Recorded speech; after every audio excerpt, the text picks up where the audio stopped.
It is time for Summer League. The Orlando Magic made their way to Vegas after practice on Tuesday, getting ready for Thursday's big debut. We'll talk a little bit about what to expect from Paolo Banchero, the goals he has, the goals RJ Hampton has, and maybe a little bit the goals that Devin Cannady has, what the Magic are hoping to get out of Summer League.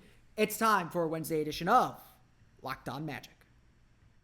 You are Locked On Magic, your daily Orlando Magic podcast, part of the Locked On Podcast Network, your team every day.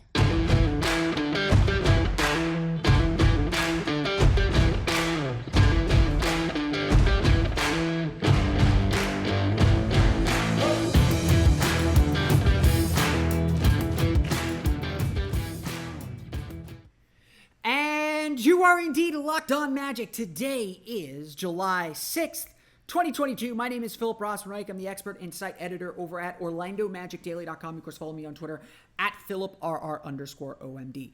On today's episode of Locked On Magic, we're going to dive into Summer League. What to expect and what we're hoping to see from Paolo Banchero, what we're hoping to see from RJ Hampton, and what the overall goals are for the Orlando Magic as we get ready for Thursday's big game between the Orlando Magic and the Houston Rockets. Summer League is Summer League. We'll bring our usual warnings. I'm about to sneeze. Excuse me. Live TV. What are you gonna do? We'll get plenty into Summer League. We'll talk a little bit more about Summer League as well on tomorrow's episode of Locked On Magic as we get ready for Thursday's big game. But before we do any of that, we want to thank you again for making Locked On Magic part of your day every day. No matter when you listen to us, whether it's first thing in the morning, whether it's right when we upload, we truly appreciate you making Locked On Magic part of your day every day. Remember, there's a great Locked On podcast covering every single team in the NBA. Just search for Locked On and the team you're looking for, the Locked On Podcast Network. It's your team every day. Today's podcast is also brought to you by Arcade1Up. Locked On Magic is partnering with Arcade1Up to give away 3 free NBA JAM Shaq machines. That's right, 3. These are the guys known for making the incredible retro 3/4 scale at-home arcade games like Pac-Man, Golden Tee, and many, many more. All your favorites. Enter to win on arcade1up.com/lockedon. That's arcade1up.com/lockedon for your chance to win one. Summer League is well underway throughout the entire NBA, and Magic fans especially had their eyes on Salt Lake City earlier Tuesday night when Chet Holmgren made his debut for the Oklahoma City Thunder, and it was a good one. But it's Summer League, so I would warn everyone not to read too much into it, although Chet looked very, very good, as we knew he would.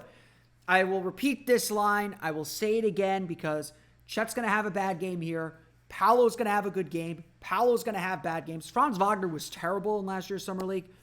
Summer League is not about the results. The Magic will say they're in it to win it. They're trying to win games. Honestly, looking at this Magic Summer League roster, I'm not wholly convinced of that. But yes, they want to win. Yes, they want to be competitive. But this is not about winning and losing. This isn't about stats. I will say this plenty of times over the next week and a half. You don't figure out who can play in Summer League. You figure out who can't. Again, even Franz Wagner struggled all of Summer League, and there were some things that we really liked. Jalen Suggs was really good in Summer League last year.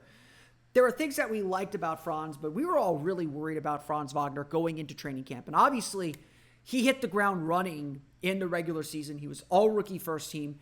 Summer League was a distant memory. He's not even playing this year because he does not need it. So take everything you're about to see in Las Vegas with a grain of salt, and we will try and suss out what is true, what is not, what we can believe in, what we need to work on, all that stuff. And that's really what Summer League is about. Look, no doubt, the biggest thing the Orlando Magic are getting out of this year's Summer League is their first chance to work with and see Paolo Banchero on the floor. That is 100% the biggest thing the Orlando Magic are going to see here in the next week. And honestly, we may not see all of it on the court during games. I still have this suspicion that I think the Magic went super hard in their practices last year. So by the time they got to the games, they were pretty worn out. You could see, especially in some of those later games with the main guys, that they were missing a lot of shots short. And I remember that Cleveland game, the second game against Cleveland especially, I remember watching that third quarter and saying, these guys look exhausted. Who's to say how hard the Magic have been going in practice, or whether they'll have legs, or whether these games are important to that point. But this is very much, when we say process over results, this next week is process over results. And so when it comes to Paolo Banchero, it's not about how much he scores. It's not about how well he shoots. You want him making the right decisions. You want him making the right reads. You want him doing the right things. And sure, the results should come with that. But it's about doing all those things. And most importantly, it's about getting his feet wet. This Summer League in general is about just that. It is truly about exposing your young players to the rigors of an NBA practice, to an NBA-style game, and kind of testing and seeing how they respond to it. Testing and seeing what they're able to do. When it comes to Paolo Banchero, look, I want him to have one big game. Jalen Suggs had one big game last year. It was the opening game against Golden State. It was really, really exciting, and we saw a lot of what made him fun his rookie year. And as the Summer League went on, we saw what he'd ultimately struggle with. You're going to see hints of both the good and the bad, as you would in every game. And these games, especially, Paolo Banchero has said it. Paolo has said it directly. They haven't played 5-on-5. They haven't really gotten up and down the floor until these practices. He hasn't played a real game since April. It's been almost 3 months now. He's just going to be excited to get out there, and to some extent, this is just roll the ball out and let him play a little bit. Again, some structure, some principles, some core understandings, but just let him go. Just let him get the feel of everything. But I will tell you this, the Orlando Magic do have goals and do have things they want to accomplish with Paolo Banchero. And it's not necessarily about the scoring. It's about an understanding of what he can do in NBA basketball. We were at practice on Sunday, and the Magic let us watch maybe the last 10 to 12 minutes of practice. And Paolo was working with all the other forwards on kind of post play. And there was a point during the session that we were watching where, Jamal Mosley was on the floor playing the center, kind of bodying guys up. And there was several points throughout the course of the drill where he would stop and go to Paolo and say, "Spin off my shoulder, come right off me," really kind of up the physicality. There's even a point where Paolo kind of came down the lane, little softish, kind of post up, not kind of going through the drill hard, and Mosley kind of stopped the drill and really just made it clear, hey, you got to go hard here. You got to come in here, get the ball, body into the guy. And Paolo came back, really got into Mosley. You could see the smile on Mosley's face that his young star understood the call. There shouldn't be much worry that Paolo Banchero is going to be super physical. He is a physical guy. It was one of the biggest things that I always noticed about him at Duke was you could not miss him on the floor. He was everywhere, and he was just a presence. Just his size alone was a presence on the floor. And so, Paolo's going to be that. That part's not going to go away.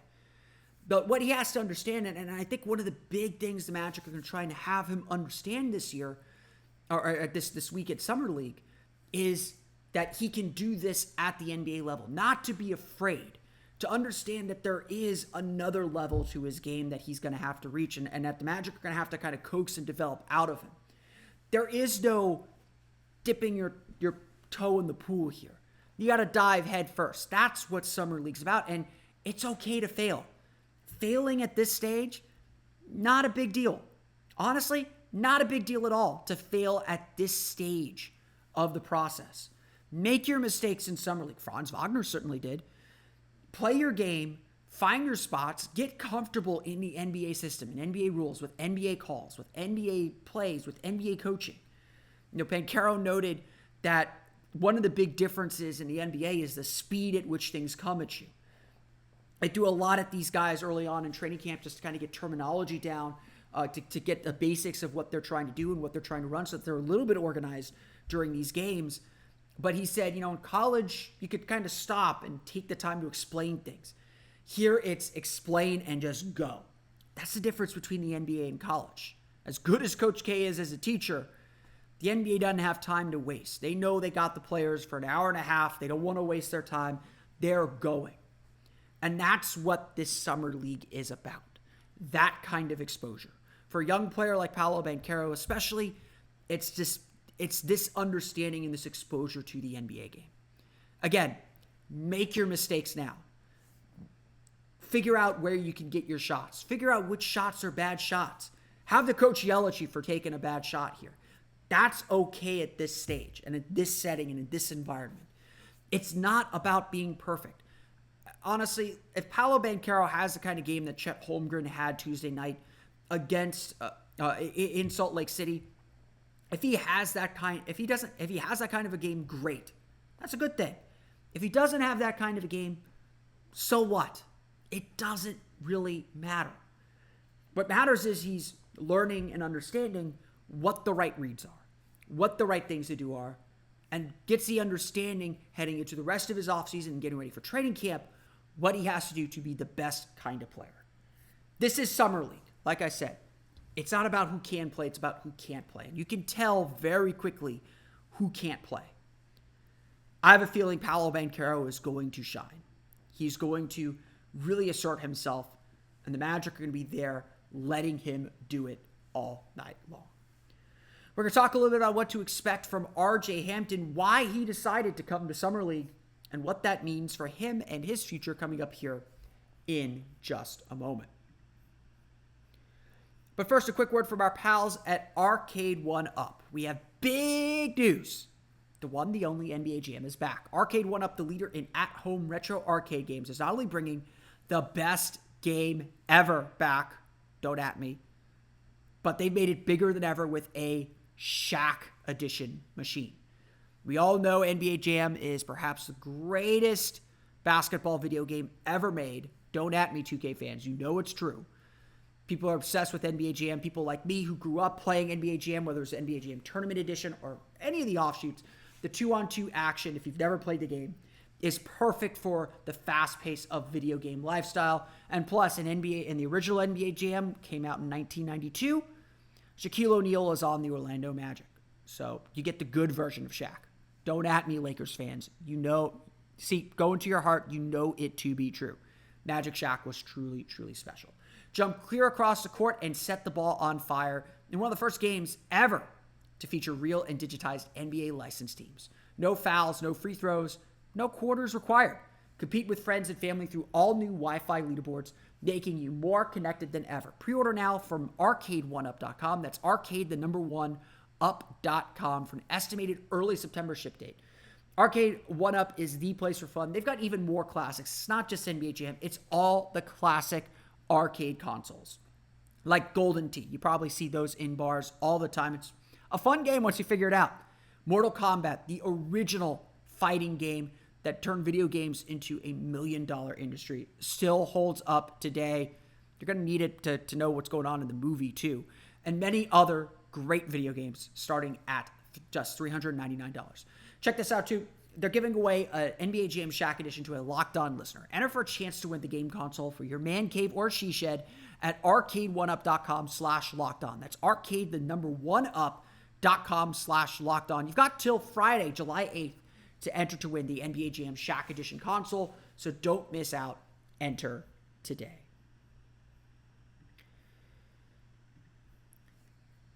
Typically, we made this when the Summer League roster came out last week. I made this comment that you don't go to Summer League unless you need it. That's the truth. You don't go to Summer League unless you need to be there, unless you have something you're getting out of it. With rookies, it's really just about exposure and nothing more. It's about coaching these players for the first time, introducing them to your system, to the way you're trying to run things. For young players, for rookies, it's about that initial step. For older players, there might be some little things they're trying to work on. Again, maybe some cohesion with new teammates. But for for older players, you expect them to look the part. Again, one of the things that I think we were frustrated about with last year's Summer League was Cole Anthony did not look like a second-year player in Summer League. And the second-year players in Summer League usually are the ones that dominate play. They know what they're doing. They know how to play at an NBA level. And then they do it, and usually they're done pretty quickly because you don't need to see anything more from them. This is why I suspect we're not seeing Franz Wagner. We don't need to see Franz Wagner here. Outside of playing alongside Wendell Carter, which some of that stuff's probably happening behind the scenes anyway. Wendell Carter practiced with the observed practice and stepped in for a few drills on Tuesday at the Amway Center before the team went to Vegas. Carter told OrlandoMagic.com that he will be heading to Vegas for at least a few games. These guys, a lot of the work that's being done in Summer League is not what happens in the game. So again, I always say just take every game with a little grain of salt. But there was one interesting player who is trying to get something out of this, who does have something to prove and something to show here in Summer League. And that's RJ Hampton. RJ Hampton is one of the rare third-year players who will make a Summer League appearance, who will play this summer with the Orlando Magic. And he explained the reason for this. He volunteered to play at Summer League because he felt he needed the extra reps. He wanted to play and felt the organized sessions in Vegas were far better for his development than going out and playing pickup or doing things on his own. And this is honestly an incredibly mature observation from RJ Hampton. I think you have to applaud RJ for taking this step. Not only is he coming in, and by virtue of having 2 years of experience heading into his third year, he is one of the more experienced players on this roster. So he is taking a leadership role. He already said after Sunday's practice that he, along with Devin Cannady and even Admiral Schofield, the roster players for the Orlando Magic, have pulled Paolo Banchero and Caleb Houston aside and explained things to them and kind of gave words of encouragement, especially about the physicality. Again, that's a huge point. I think that's going to be key for Paolo Banchero here over the next week, is that physicality, understanding how to use his body. He's got a lot of body to use. That is an insight that, the coach can give you, but it's going to be a lot more powerful from a teammate. And certainly it's beginning to build kind of those bonds of brotherhood that the Orlando Magic want to build. But RJ Hampton has a lot that he needs to accomplish too. I said this entering last year that I felt RJ Hampton was going to be kind of the odd young guy out on this roster. He's just so raw, and there's just so many young guys ahead of him. It was going to be tough to find him his minutes. It's tough to find his place in the rotation. Obviously, injuries took care of that, but Hampton was the guy that was in and out of the rotation. When the team did have a modicum of health, he was the guy that sat out. He was the guy that had to wait his turn. And the Magic essentially went way out of their way to keep the ball out of his hands. They really tried to turn him into a 3-and-D player, which I think is ultimately the role that he's going to be successful in. He shot, 38% on threes. He was really effective as a catch and shoot. He was 35%, I think, up threes, but like 38% on catch and shoot threes. Really effective catch and shoot three-pointer. Pesky defender, not a great defender yet, but has plenty of room to grow. There were so many encouraging signs from RJ Hampton throughout the course of last season. But for every encouraging sign, there was something that was really concerning. His turnovers were really bad. Anytime he had the ball in his hands, it felt like he was going way too fast and just driving himself into traps and into pockets. He just never felt like he had control over himself. And that led to turnovers. That led to mistakes. That led to driving in too deep. That led to wild shots at the rim that he couldn't finish. It was rough for him outside of that spot-up shooting. His defense was, I think, pesky, but pesky doesn't necessarily mean good. He got beat a lot, went going for steals a lot. Again, just the potential's all there, but it never quite came together. By almost every one of the catch-all metrics, whether it's Raptor, whether it's LeBron, whether it's box plus minus, RJ Hampton ranked in the bottom quarter of the league, if not in the bottom 10% of the league. Some of that, of course, is because he was essentially the point guard for the Magic's worst lineups. And that's not necessarily because of him. That's because of the players around him as much as anything else. Some of that, though, is on him. We can't completely excuse him. And so for a young player, especially a young player as potentially talented as RJ Hampton is, he has a lot of refining to do. He's still incredibly raw. But he's certainly capable of hitting that level, of getting to that spot. And that's what Summer League is about for RJ Hampton. Hampton said it on Sunday after the Magic's practice that the big thing he wants to work on is his on-ball skills. He wants to be more composed and controlled offensively. He wants to be a better ball handler and better point guard. Even if he just becomes a secondary ball handler, and I suspect Devin Cannady will take over most of the point guard duties in this Summer League, even if he's just a reliable secondary ball handler, that makes him an incredibly valuable player. I have had a bit of a hot take in my mind that I will share now.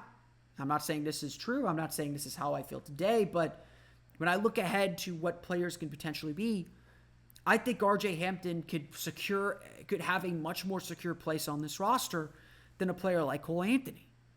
Because RJ Hampton could fit very cleanly into that 3-and-D role. He's already shown that he can be a successful three-point shooter and he can continue to get better there.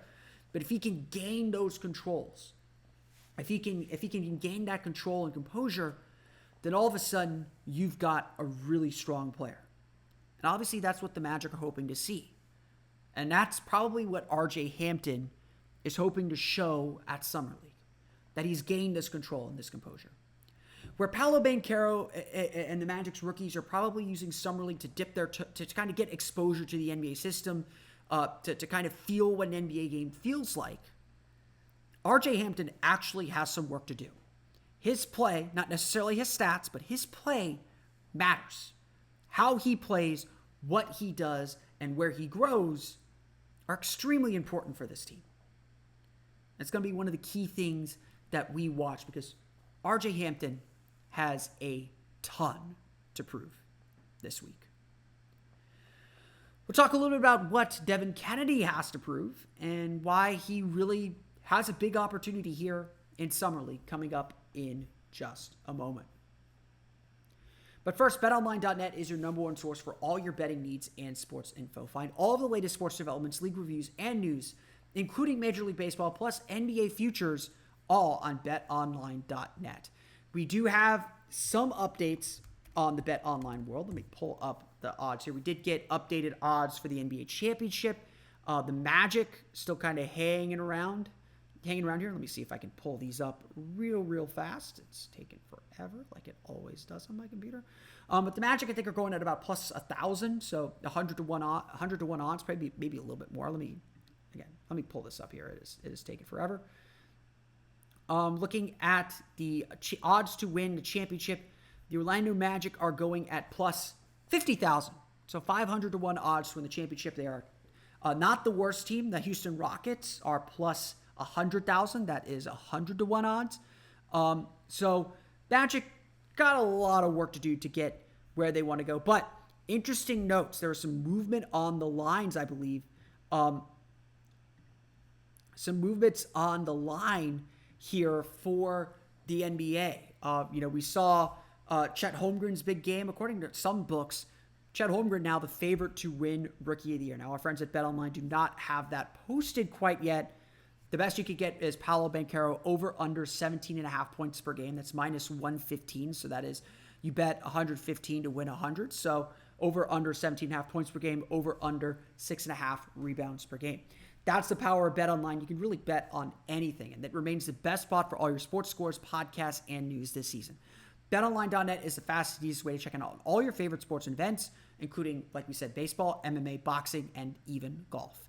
Head to the website today or use your mobile device to learn more about the trends and action. BetOnline, where the game starts. Obviously, our big focus in Summer League is on our roster players, is on the guys who are going to be part of the Magic next season or have a good chance of being part of the Magic next season. I will admit, I'm going to be very intrigued to watch the Summer League team because I have very low expectations for this team. No offense to any of the guys who are, I'm sure, busting their butt, and I'm going to be really excited to be surprised by someone new. But this is, frankly, not a Summer League roster that I am super excited about.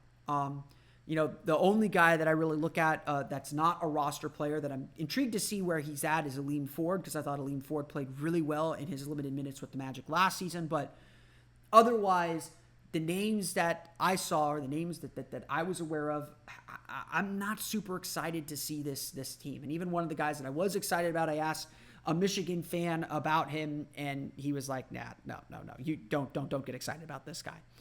So I'm here to be surprised. I'm here to be surprised to see if someone steps up. There's no Giannis Tima, who I've been really excited about for a long time. He's actually going to be playing in the basketball tournament this year.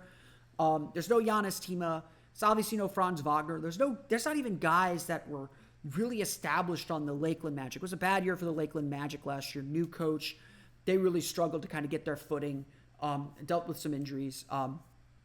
Just not guys that I'm super familiar with. So the minutes when Paolo Banchero and Devin Cannady and RJ Hampton, even Admiral Schofield are out, they might get a little rough. Again, yes, the Magic are saying they're trying to win these games, but the results of these games do not matter. Like with RJ Hampton, though, there is a lot to prove for some of these roster players, and Devin Cannady especially. Devin Cannady is on a non-guaranteed deal. I believe his contract is not guaranteed until January. So he is very much on the bubble. Now, the Magic have a full roster. There's no reason to believe the Magic won't keep Devin Cannady around. They signed him to a new deal. So the only reason I think that he would kind of fall out of the picture here for the Orlando Magic is if he doesn't play well. And knowing how hard Devin Cannady works, I'm not going to bet on that. I'm going to bet on him playing well. Cannady really put it best. This summer league is his opportunity to show the Magic and show the rest of the league that he is healthy, that he's put that horrific leg injury behind him. He played well to end the season. Great three-point shooter, averaged 8-9 points per game, just able to hit, just took a lot of threes. He gives the Magic something that they desperately need. And if there's a guy that can surprise and force his way into the rotation, or be a really reliable player when injuries do inevitably hit this team, Devin Cannady is that guy. But he has a lot to work on too. He would probably say that his leadership is going to be key for the Summer League as one of the older players, both on this roster and on the Magic's roster overall. But he's going to have to really prove that he can play the point. I would honestly say, like most things, like the NCAA tournament, having a good point guard goes a long way. And I don't think it's 100% clear that the Magic do have a great point guard. That's something that Devin Cannady is going to have to prove. If the Magic do find success, it's going to be because Cannady and RJ Hampton are leading the way as point guards, as organizers, as guys that get the ball into the right spots. And sure, this team is kind of set up for Paolo Banchero to also be a playmaker. Would not surprise me if the Magic starting five for these games is Devin Cannady, RJ Hampton, Caleb Houston, Paolo Banchero, and Aleem Ford. Not exactly going to be spacing the floor. Caleb Houston's a decent shooter. Obviously Cannady is a great shooter. Hampton can be a good shooter. It's going to be a summer league game, guys. It's going to be summer league. There's going to be a lot of mistakes. There's going to be a lot of turnovers. But if Devin Cannady can, again, show that he can be a great shooter, if the Magic do move the ball effectively, if the Magic are able to kind of run through their stuff, and Cannady can be a great playmaker as well, and a guy who can run and organize this offense, then all of a sudden you have a player. Like Cannady said, this is his chance to show that he is healthy, that he is back on track, that he's back where he was when he won the MVP in the G League bubble 2 years ago. And that's, of course, is really exciting to see. Really exciting to get a chance to look at, and really exciting for Devin, who is just one of the nicest dudes in the world. And obviously a guy that the Magic like having around, and the Magic are willing to invest in. The Summer League is obviously an opportunity to prove that investment is well worth it. That's going to do it for me today. I want to thank you all again for listening to today's episode of Locked On Magic. Of course, find me on Twitter at PhilipRR_MD. Follow the podcast on Apple Podcasts, Stitcher, TuneIn, Himalaya, Google Play, Spotify, Odyssey, and all of them places to download podcasts to your podcast-enabled listening device. For the latest on the Orlando Magic, be sure to check out OrlandoMagicDaily.com. We're going to talk more about Summer League tomorrow, kind of dive in a little bit more into what to watch for, who to watch outside of the big players. I'll do some more research on these guys. What to watch for, what's going to matter in Summer League. We hit that today. We'll hit it again tomorrow as we get ready for Thursday's big game against the Houston Rockets. Now that you're done listening to us, so be sure to check out the Locked On NBA podcast. They're going to have a complete recap of Summer League, both in Salt Lake City, San Francisco, and in Las Vegas as the NBA picks up its summer season. And yes, today, Wednesday, contracts can get signed, so we'll get official word on some of the Magic's signings. Obviously, just Mo Bamba and Bol Bol. But that's good for me today. I want to thank you all again for listening to today's episode of Locked On Magic. For Orlando Magic Daily and Locked On Magic, this has been Philip Rossman-Reich. We'll see you all again next time for another episode of Locked On Magic.